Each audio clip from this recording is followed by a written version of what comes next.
Warahmatullahi wabarakatuh.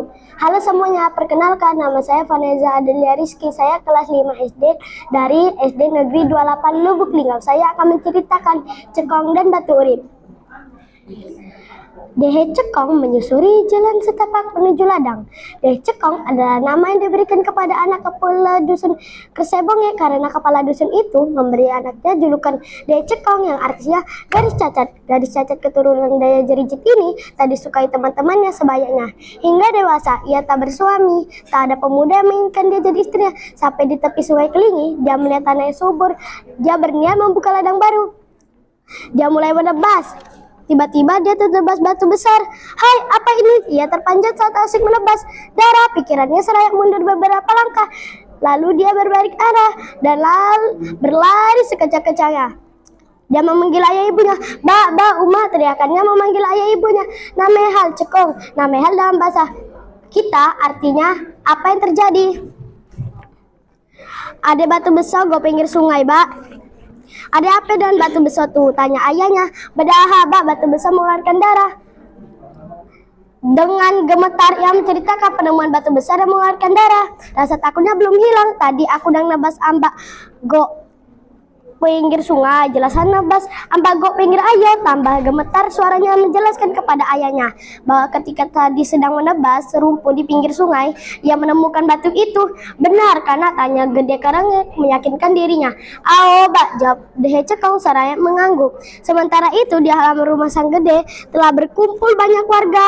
Mereka berduyun-duyun datang ke sana karena mendengar jeritan Dehe Cekong memanggil ayahnya. Mereka khawatir ada hal tak baik terjadi. Masyarakat yang berkumpul di halaman mendengar percakapan ayah dan anak itu. Hoi, apa nih, ada batu besar mengeluarkan darah?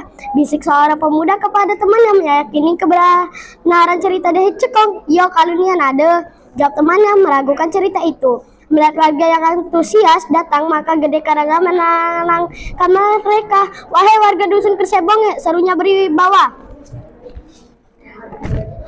Jelas Dehe Cekong, anakku tadi pergi ke ume paha sungai. Ia mulai menjelaskan bahwa tadi putrinya pergi ke ladang dekat sungai. Ketika sedang nebas ambago, ia berkata lalu berhenti sejenak. Cekong tertebas batu besar. Tambah gemetar dia menjelaskan tentang Cekong yang tadi sedang menebas rumput parangnya mengenai batu besar.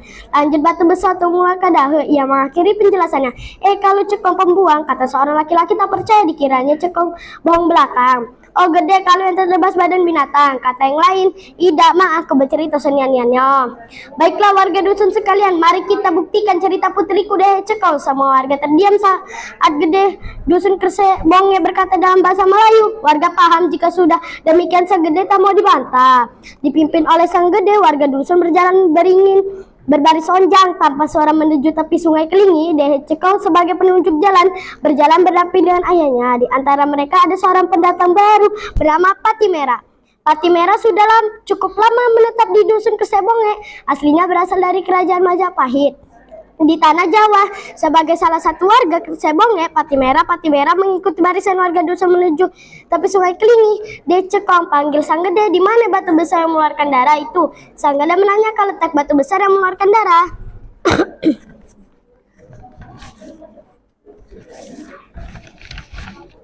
Itu, Bak, Dehe Cekong menunjuk ke arah yang sudah bersih dari rumput dan semak. Tadi aku nebas, ia menjelaskan letaknya di batas tanah yang sudah ditebas.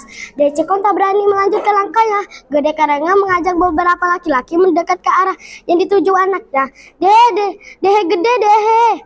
Daha, pikiran seorang pemuda banyak nih yang daha tergenang gohika. Terangnya masih dengan suara lantang sedikit. Gemetar suaranya, di hadapan mereka ada genangan darah yang jejaknya mengalir ke arah sungai. Seperti batu berdarah itu bergeser ke tengah sungai, berkumpul dan batu-batu besar lainnya.